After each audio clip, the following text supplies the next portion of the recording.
It was supposed to be another heartwarming Wisdom from Our Elders segment where Ellen connected with audience members who had lived through decades of history, love, and life lessons. These conversations always filled Ellen with hope, the resilience of older generations, their perspective on what truly mattered, their ability to find joy in simple moments. But when Ellen stopped in front of 81-year-old Rose Williamson in the seventh row and asked what seemed like an innocent question about life goals, she had no idea she was about to witness one of the most courageous declarations she'd ever heard. Rose's answer would challenge everything Ellen thought she knew about love, timing, and the courage it takes to start over when most people think your story is already written.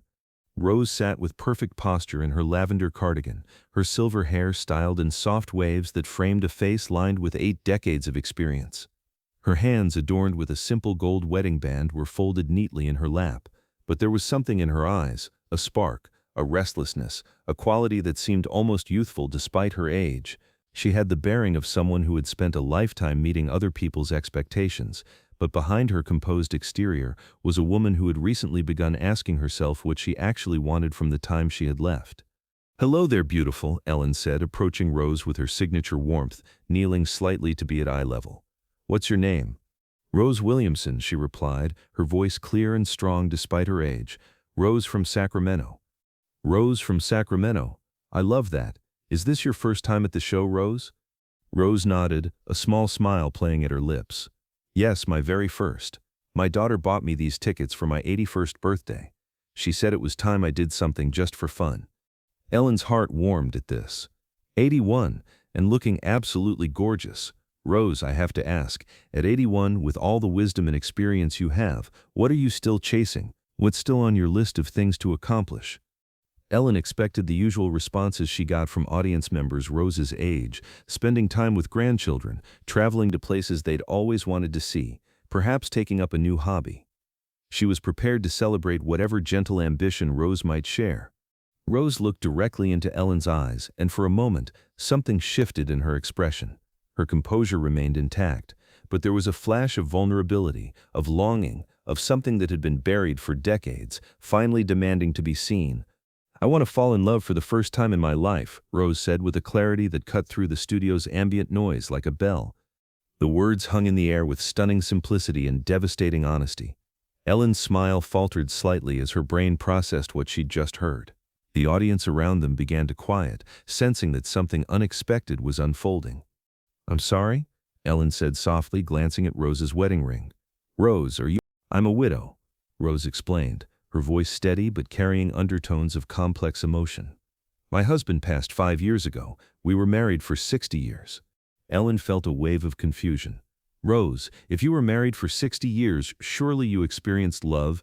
Rose's eyes filled with tears, but her voice remained strong. "Ellen, I need to tell you something that I've never told anyone, not even my children. I was never in love with my husband, not even for a single day in 60 years of marriage." The silence that followed was profound. Ellen felt like she'd been given a glimpse into something sacred and heartbreaking, a truth so raw that it demanded careful handling. "Rose," Ellen whispered, moving closer. "Can you tell me more about that?" Rose took a deep breath, as if she was preparing to share a secret she'd been carrying for 8 decades. "I got married in 1963. I was 21 years old, and Harold was 24. He was a good man, kind, responsible, steady. But I didn't choose him because I loved him. I chose him because it was expected, because my parents approved, because it was what girls did then. We got married, had our children, built a life together. He loved me, I think, and I cared for him. I respected him, but I was never in love with him." Ellen's heart was breaking.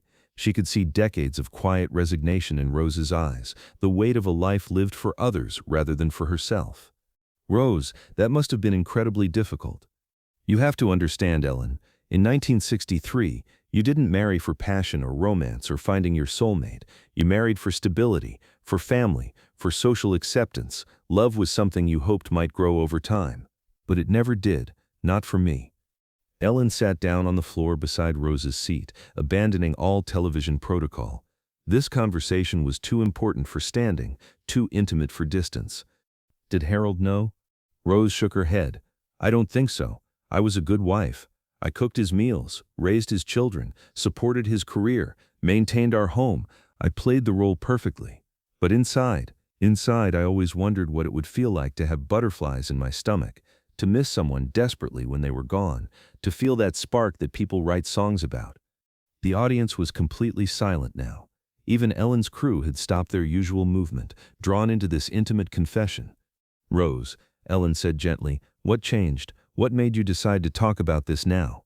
Rose's composure finally cracked slightly, and Ellen could see the full weight of her longing.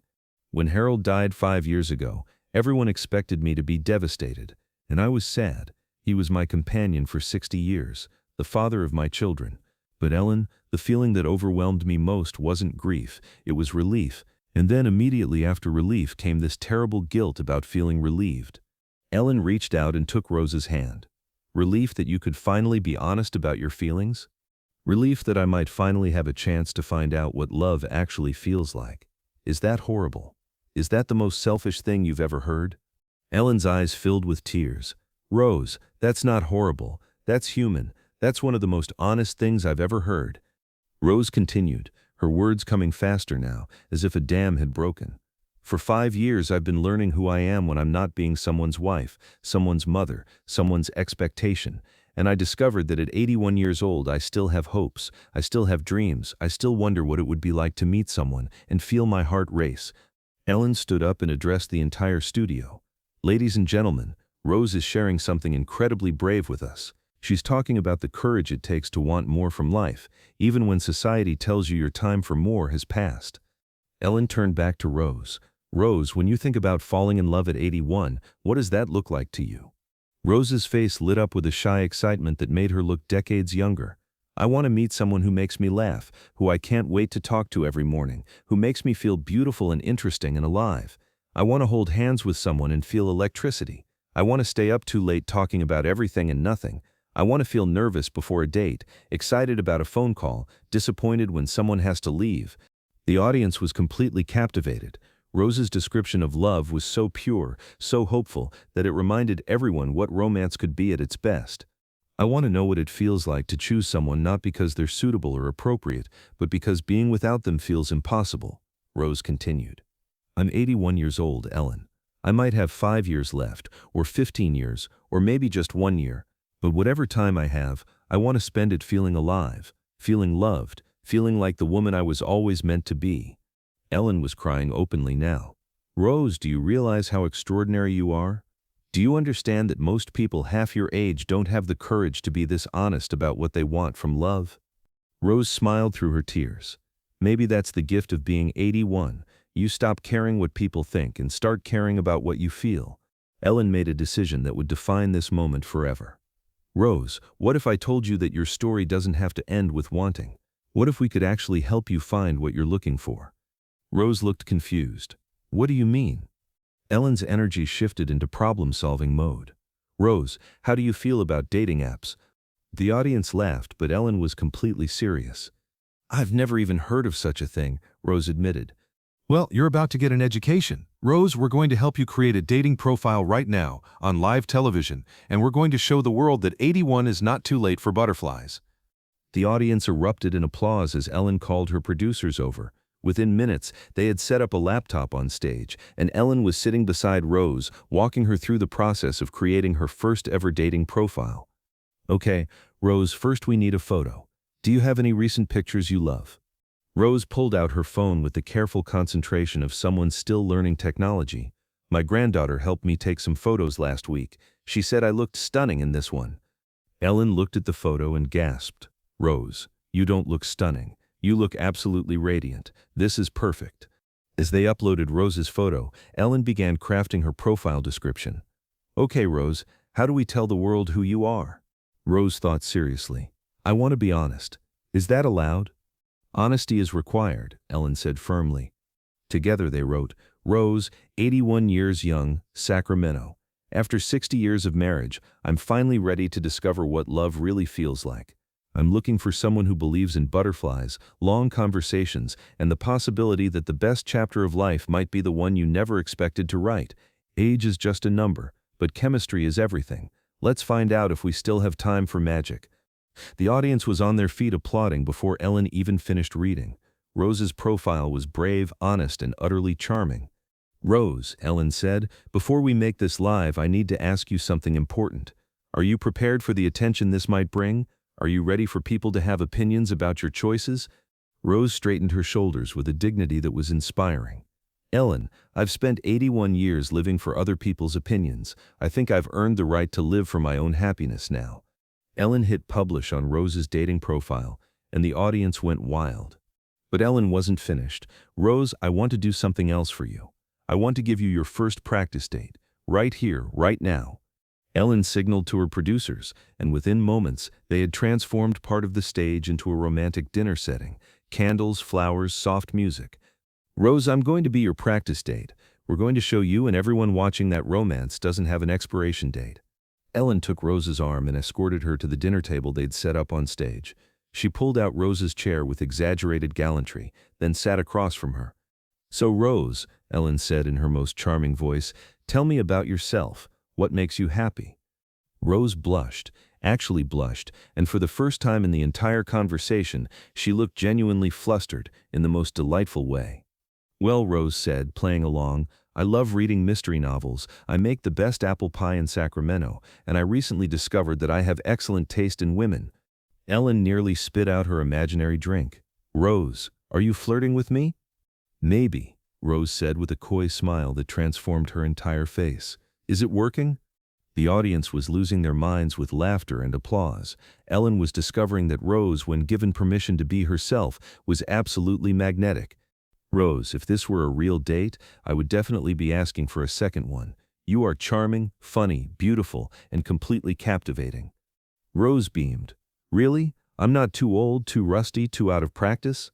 Rose, you're not rusty, you're vintage, and vintage is always in style. As their date ended, Ellen made one final gesture. She stood up and extended her hand to Rose. Rose, would you dance with me? The music shifted to a slow, romantic song, and Ellen and Rose slow danced on the Ellen DeGeneres Show stage while the audience went absolutely wild. Rose was giggling like a teenager, and Ellen was marveling at how natural and graceful her 81-year-old dance partner was. Rose, Ellen whispered as they danced, how does this feel? Like flying, Rose whispered back, like I'm finally awake after sleeping for 81 years. As the song ended, and Ellen helped Rose back to her seat, the standing ovation seemed to go on forever. Rose, Ellen said, addressing both her and the audience, you just taught all of us something crucial about courage.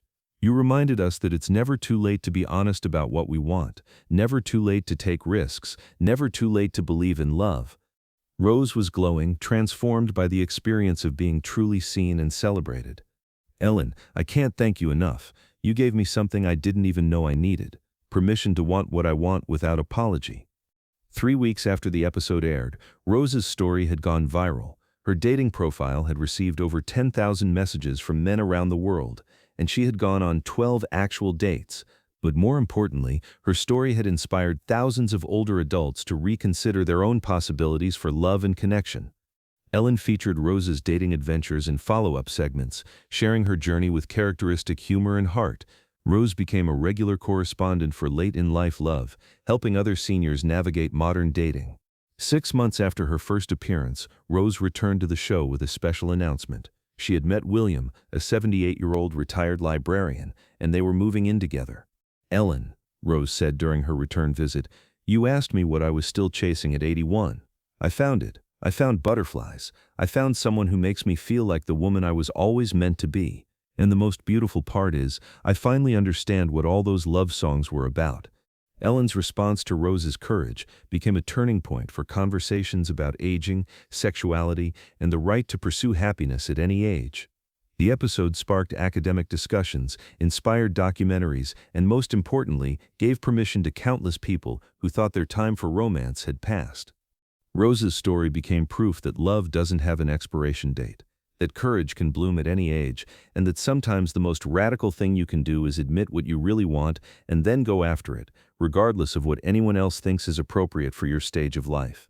Because sometimes an 81-year-old woman's declaration that she wants to fall in love for the first time can teach the world that it's never too late for butterflies, never too late for magic, and never too late to write the chapter of your life that you actually want to read. Rose proved that age is just a number, but authenticity is ageless. and the courage to pursue happiness, real happiness, is the most beautiful thing about being human, at 21 or 81, or any age in between.